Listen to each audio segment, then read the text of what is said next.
Good evening. You're watching the main news on HKIBC. I'm Johanna Chan. Here's a look at tonight's top stories. The government deploys rapid testing kits in the fight against the fifth COVID wave. Untraceable COVID infections in the city surged to a new high. And Xi Jinping and Vladimir Putin cement ties amid increasing Western pressure. With queues at the city's mobile testing stations getting ever longer, authorities are procuring tens of millions of rapid testing kits to speed up the detection of COVID cases. The chief executive also announced another $20 billion of relief for affected businesses and workers. Raymond Yang reports. This is the government's latest weapon against COVID. The chief executive is holding what's called a rapid antigen test kit, which can tell within minutes whether the user has contracted COVID. Carrie Lam said 600,000 RAT kits have already been distributed to people working in high-risk jobs, as well as residents in areas with COVID-positive sewage samples. Tens of millions more are on the way, Lam said, but she insisted they will not replace the nucleic acid tests taken by people served with mandatory testing notices. She said she doesn't know the exact cost, only that the kits will be globally procured.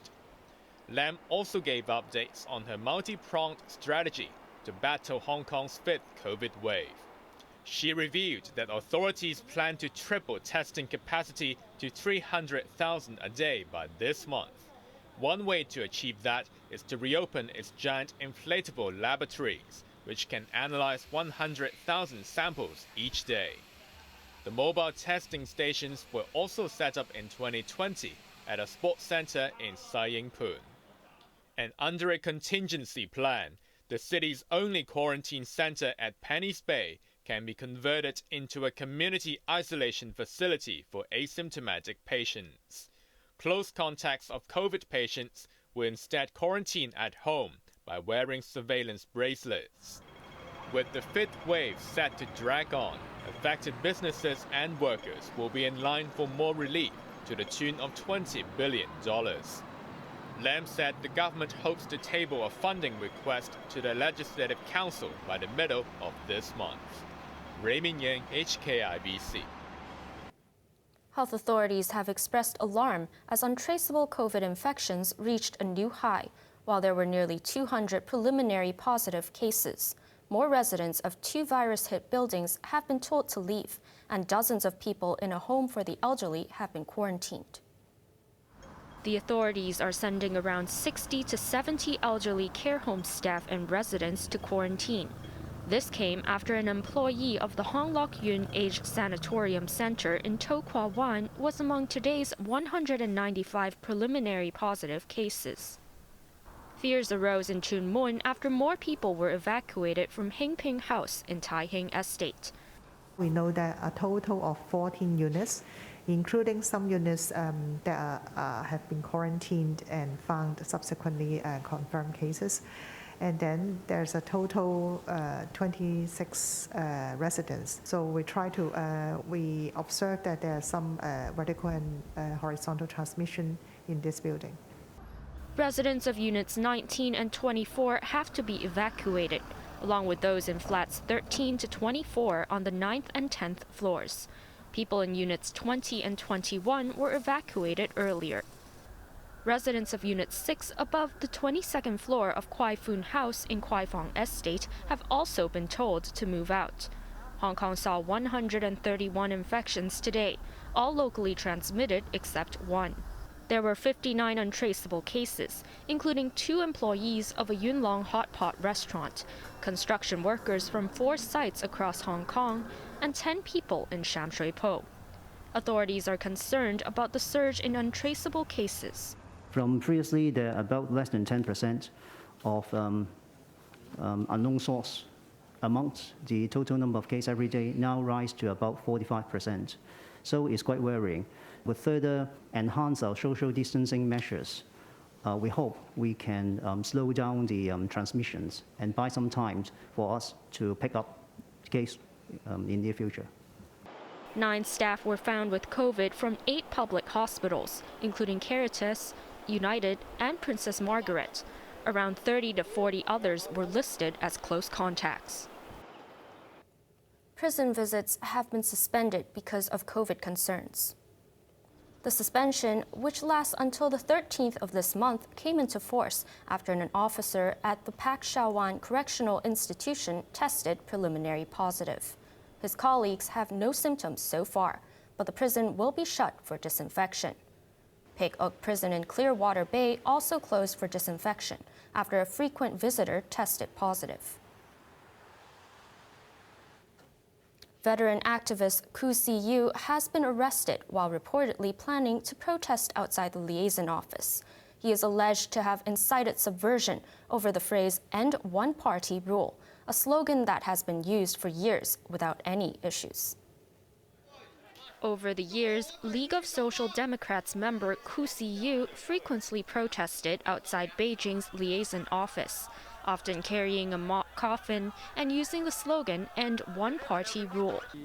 The 75-year-old activist planned to protest again this morning.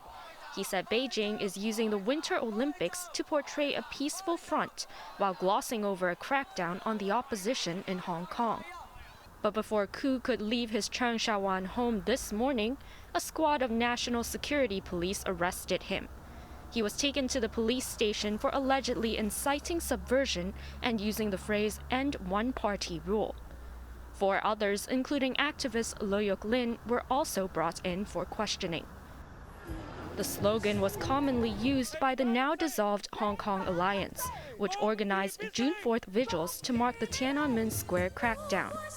There had been hints that the phrase could be in breach of the law, although officials have not drawn any red lines.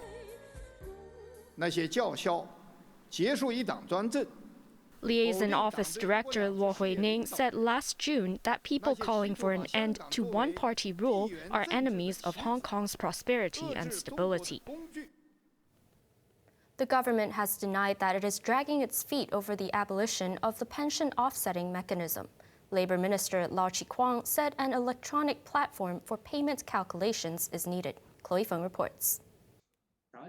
Labor Chief Lau Chi-kwang told the lawmakers today that he hopes legislation scrapping the controversial offsetting mechanism under the Mandatory Provident Fund can take effect by 2025. Several legislators asked why the city has to wait that long. Law explained that an electronic MPF platform, or eMPF, is needed to deal with a large number of workers.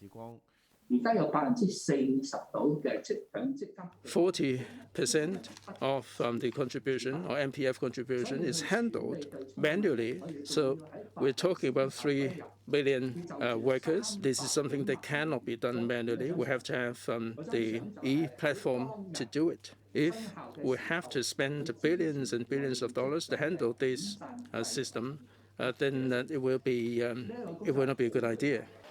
The new policy is aimed at closing a loophole that allowed employers to take cash from their workers' pensions to offset their long service and severance payments. But the city's 340,000 small and medium-sized businesses are worried that canceling the offsetting mechanism will hurt them. To assure SMEs, the government aims to set a 25-year transitional period, providing a $33 billion subsidy for them. The subsidy will help them cover more than 90% of the severance and long service payments. The bill to scrap the offsetting mechanism is expected to go before the Legislative Council on the 23rd of this month. Chloe Feng, HKIBC. Russian leader Vladimir Putin has become the first head of state to meet President Xi Jinping in person in 2 years. Xi pledged to deepen Sino-Russian ties as Putin hailed their unprecedented friendship amid heightened animosity from the West. Sarah Wang reports. President Xi Jinping rolled out the red carpet at Beijing's Diaoyutai State Guest House for his Russian counterpart Vladimir Putin, whom he called an old friend.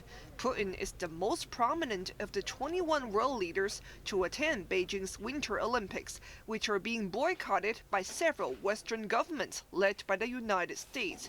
Xi told Putin that he wanted to work together to improve Sino-Russian ties, promote true multilateralism, and defend real democracy. Putin hailed the unprecedented ties between their countries in the wake of mounting pressure from the West. It's an example of dignified relations which support mutual development, the Russian leader said.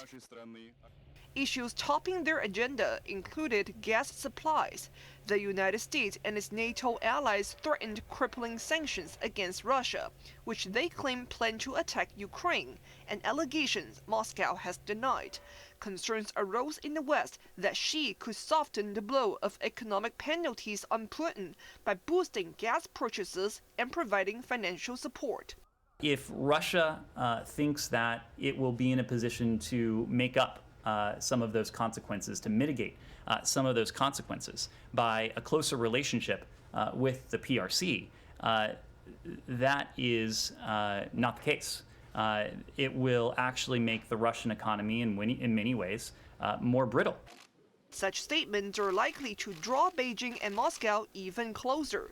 Foreign Minister Wang Yi and his Russian counterpart Sergei Lavrov said both nations were committed to safeguarding their common interest and handling risks. Sarah Wang, HKIBC. And coming up after the break. Anger in Chicago over the early release of a former policeman who killed a black teenager.